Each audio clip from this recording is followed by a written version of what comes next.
HOA president humiliated and fined a disabled veteran. The community snapped. The first thing everyone noticed was how quiet the street went. No dogs barking. No lawnmowers. No kids on bikes. Just a disabled veteran standing in the middle of his driveway, gripping a folded letter with shaking hands, while an HOA president read it out loud like she was announcing lottery numbers. And when she finished reading the fine amount, slowly, clearly, proudly, she smiled and said something that would follow her for the rest of her life. Rules don't care about your past.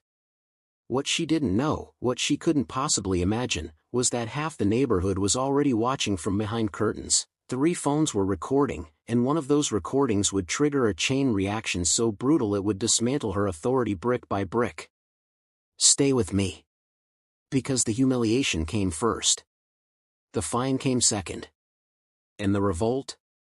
That came from people who had never spoken up before. If you enjoy stories where power trips collapse in real time, subscribe now, because this channel doesn't sugarcoat HOA karma.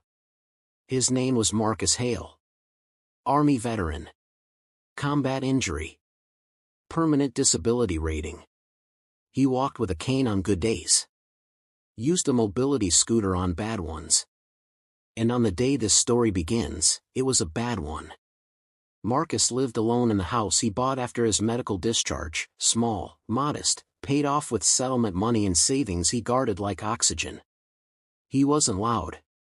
He wasn't messy. He wasn't political. He followed rules because the military taught him that rules keep chaos away. Which is why the HOA fine made no sense. It was taped to his mailbox in neon orange. Improper driveway usage, unauthorized vehicle, $250 fine. The unauthorized vehicle was his mobility scooter. The same scooter he used to get from his front door to his car. The same scooter his doctor prescribed. The same scooter the HOA president had waved at 2 weeks earlier. Marcus reread the letter 3 times. Then he did something most people wouldn't notice. He folded it perfectly. Military habit. He went inside and called the HOA number. No answer. He emailed. No response. He waited. 2 days later, the fine doubled. And that's when she showed up in person. Vanessa Cole, HOA president, arrived mid-morning in sunglasses and confidence. She didn't knock. She stood at the edge of his driveway and clapped once. Mr. Hale? Marcus stepped out slowly, cane first. Yes, ma'am? She held up the letter.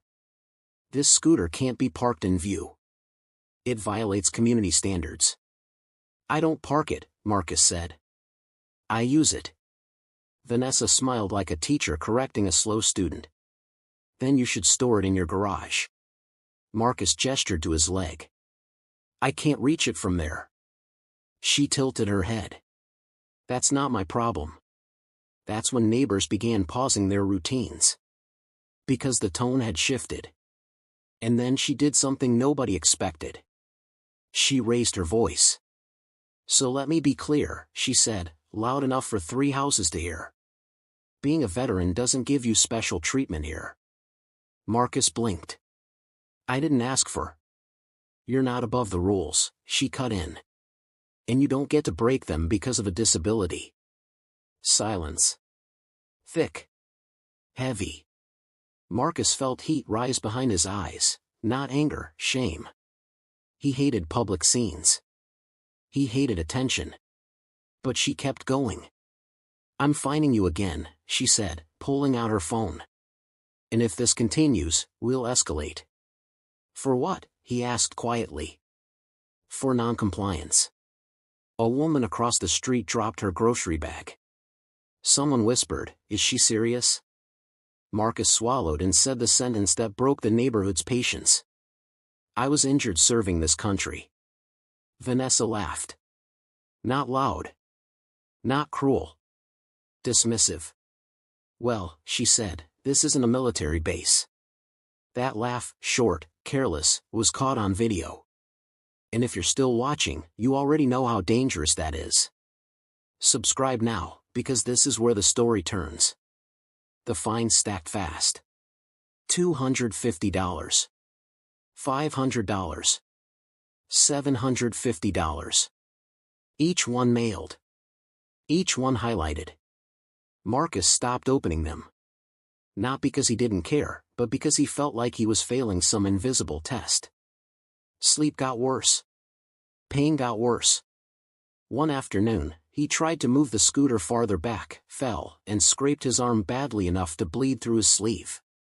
A neighbor helped him up. That neighbor's name was Denise. Denise didn't say much, but she talked later. The next HOA meeting was packed. Standing room only. Vanessa opened the meeting with a smile. Routine agenda. Budget talk. Landscaping. Then a hand went up. Denise. Why are we fining a disabled veteran for using medical equipment? Vanessa didn't hesitate. Because exceptions lead to chaos. Murmurs. Another hand. Is that legal? Vanessa sighed dramatically. Let's not get emotional. That was mistake number 2. Because a man in the back stood up. Retired firefighter. And humiliating him in his driveway, is that policy too? Vanessa's smile thinned. We enforce rules evenly. A woman near the front spoke up. You laughed at him. Vanessa scoffed. That's an exaggeration. And then someone played the video. Sound on. Clear. Unmistakable. The laugh echoed in the room. Vanessa froze. The board exchanged looks. The room erupted, not shouting, but something worse. Controlled outrage. People stood. Stories came out. Fines reversed quietly. Warnings ignored. Selective enforcement. One resident slammed documents on the table. Why was Marcus fined but this wasn't? Showing photos. Vanessa tried to regain control. This meeting is adjourned. No, someone said. It's not. A vote was demanded. Emergency review. Legal consultation. Vanessa left early. The next morning, something strange happened. Marcus woke up to silence again, but this time, it felt different. When he opened his door, there were chalk messages on the sidewalk. We stand with you. Veterans deserve respect. A folded flag on his porch. Then came the media. Then came disability advocates. Then came a lawyer, free consultation, urgent. HOA insurance panicked. Emails leaked. Fines paused. Vanessa stopped answering calls. A special election was announced. And here's the part that still gives people chills. On voting day, Marcus showed up. Cane in one hand. Ballot in the other. The room went silent when he entered. Vanessa didn't look at him. The vote passed. Removal. Applause broke out, not celebratory, relieved. Marcus spoke once. I didn't want this, he said. I just wanted to live. The clip went viral. In the neighborhood? It changed. Accessible pathways installed. Rules rewritten. A plaque added at the community center. Respect is not optional. Vanessa moved out 3 months later. No farewell. No apology. And Marcus? He parks his scooter where he needs it. No fines. No fear. If this story moved you, subscribe, because the next one involves an HOA president who tried to fine a funeral, and it ended even worse. And yes, it's real.